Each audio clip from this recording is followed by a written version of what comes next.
You have proven the truth of a statement made by Booker T. Washington. There are two ways of exerting one's strength. One is pushing down. The other is pulling up.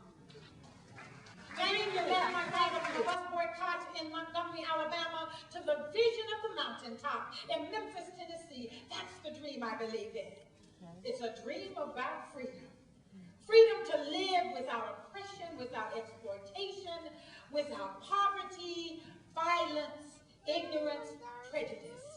The dream of a nation and a world where each and every child can have the opportunity to be the best that they can be in a world that works for everyone. The dream of a world where we affirm and embrace our oneness as humanity. Now, there are folks who, for whatever reasons, have chosen not to believe.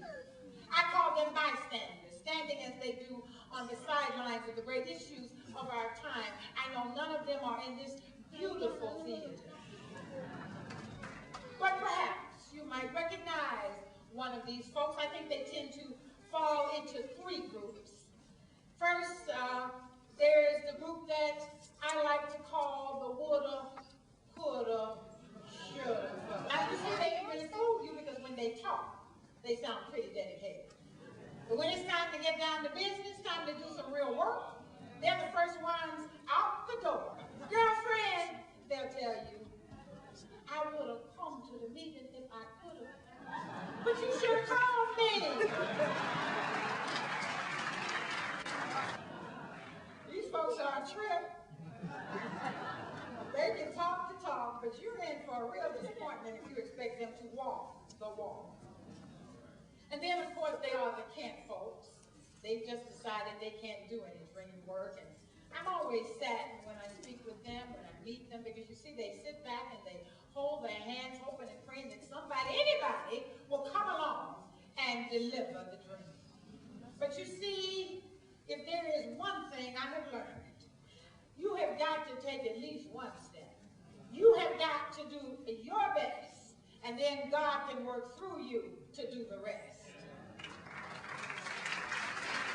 Now, those who can't make me sad, then those who won't make me mad. They frustrate me the most because, you see, in most instances, they understand the importance of the dream. They, in some instances, even have the resources that will help to get us there. But they simply won't do anything. Caught up in greed or fear or conformity. And I guess the worst excuse of all, well, it's been like this always and nothing's going to change anyhow. So why bother? Oh yes, I have heard it all. And you know what? I am still a believer in the dream. My faith has been confirmed and nurtured as long as I can remember. I was taught that the natural order of universal peace with justice will one day be that unconditional love and unarmed truth will have the final say, so I am a believer.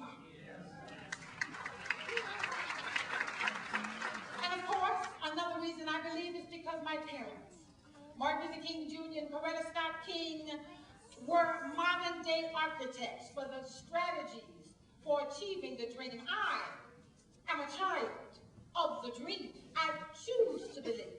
You see, choosing is a very powerful act, and it is available to anyone in every moment of your life.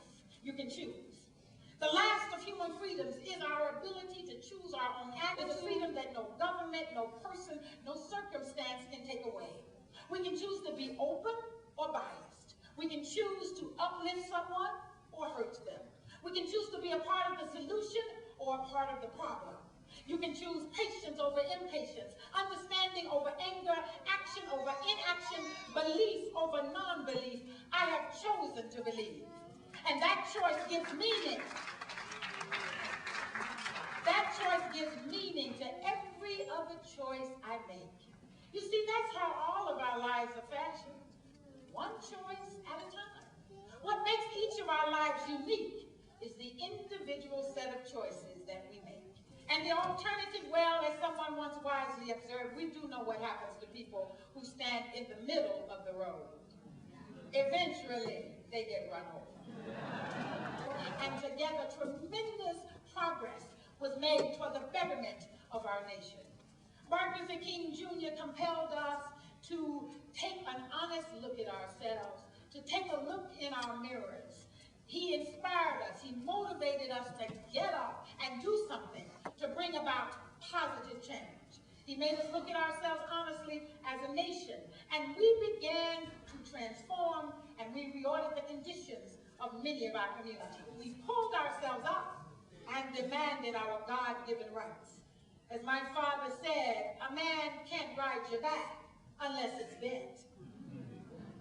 Many white people were freed from the shackles of bigotry that had distorted and suppressed their true humanity. Other people of color were encouraged to assert their rights, their contributions. We came closer to becoming a multicultural society. My father called it the beloved community, where people could come together in a spirit of compassion, sharing power, and working together. The civil rights movement signaled some of the most important changes in the history of our country, and we must never forget the sacrifices that were made to achieve the gains that resulted. I was on the road and a little boy came up to me. He was so precious. He was about 6 years old. And he said, "Is it true? Is it true? Are you really Martin Luther King Jr.'s daughter?" And I said, "Yes." And he said, looking at me as if I was a ghost, "Then why aren't you dead?"